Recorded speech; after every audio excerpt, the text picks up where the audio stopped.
this is Kat with Beadaholique, and in this video I'm going to show you how to finish right angle weave using a cymbal bead ending. Now these are the cymbal bead endings here, and these are really actually meant for the 2-hole silky beads, but I found a great way to integrate them into my right angle weave. So I'm going to show you how to do that here. I just love using the cymbals. They have a really nice professional look. I'm going to be finishing with a magnetic clasp and a couple of jump rings there.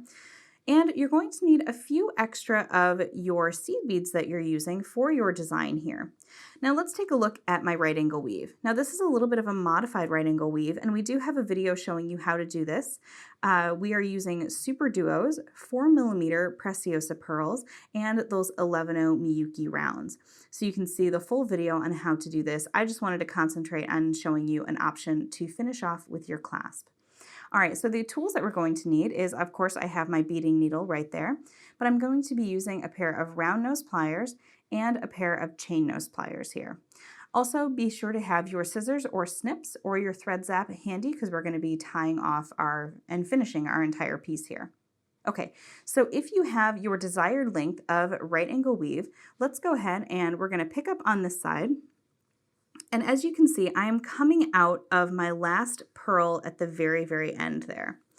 So the first thing we want to do is our little cymbal bead ending is going to fit nestled right on the end. So go ahead and pick up your bead ending, and we're going to go through one of the little holes here on the side and just string your thread right through.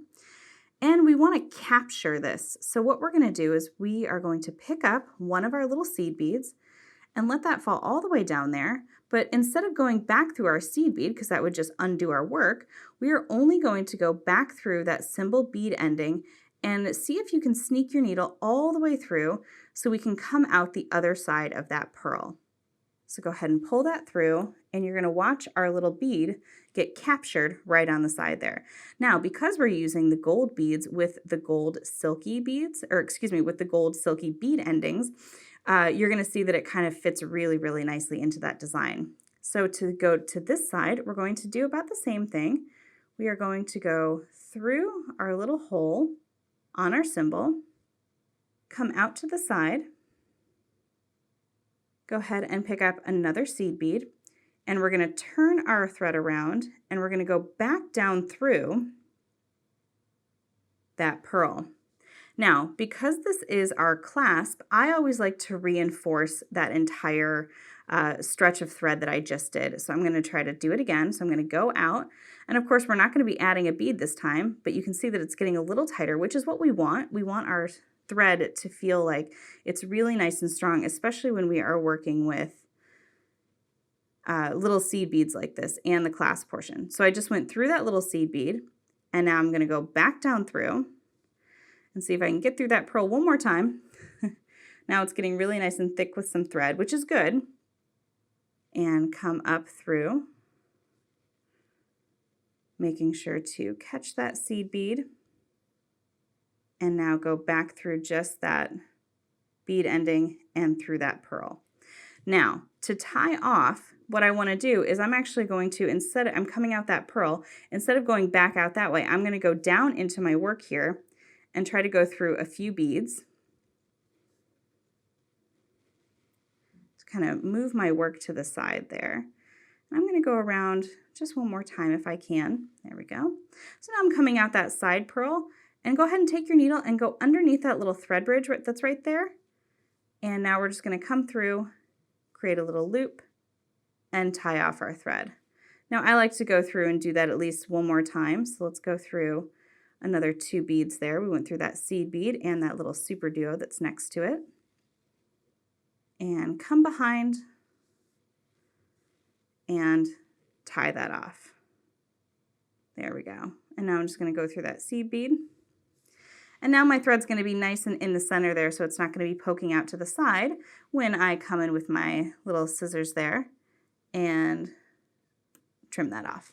So all you need to do is repeat this on the other side, and then I'll be right back to show you how to finish off the clasp. All right, lovely. Okay, so now I can remove my needle and come in here and just trim off my thread. And the very final step is to add our clasp. So I'm going to be using some little jump rings here. So go ahead and come in with your chain nose pliers. Go ahead and open that up.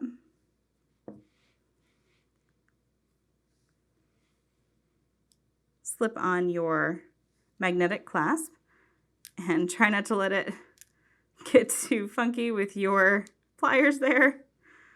Close that up. And now we can go ahead and separate our magnetic clasp. It might be a little easier.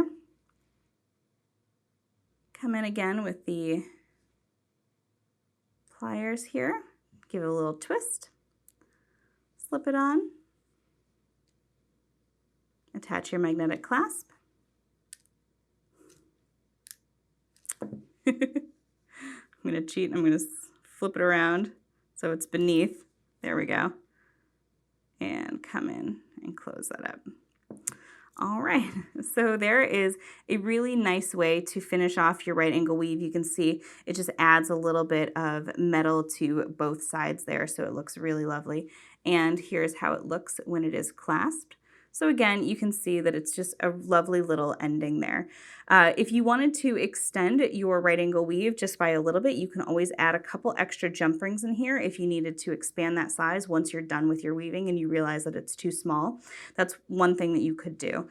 I know we get a lot of questions about sizing, so I hope that helps you. All right, thanks so much for watching. You can get all of these supplies and see even more tutorial videos by heading over to Beadaholique.com.